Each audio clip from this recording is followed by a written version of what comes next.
Unlock tool open कर लेना है। उसके बाद में ओप्पो टैब सिलेक्ट करना है।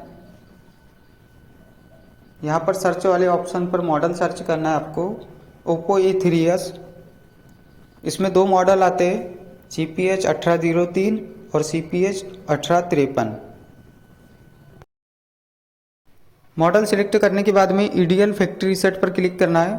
मोबाइल को स्विच ऑफ कर देना है। उसके बाद में वॉल्यूम अप डाउन की प्रेस करके केबल इंसर्ट करना है। मोबाइल ईडीएल मोड पर कनेक्ट हो जाएगा। और इसका सेकंड ऑप्शन है ईडीएल मोड पर कनेक्ट करने का। मोबाइल स्विच ऑफ करना है, वॉल्यूम डाउन और पावर की को एक साथ प्रेस करके रखना है। उसके बाद में आपको लैंग्वेज सेलेक्ट करने का ऑप्शन आएगा। लैंग्वेज में आपको जो भी लैंग्वेज है सिलेक्ट कर देना है। उसके बाद में कलर ओएस रिकवरी पर नीचे साइड में आपको वर्जन का ऑप्शन मिलेगा, वर्जन पर टैप करना है और केबल इंसर्ट कर देना है।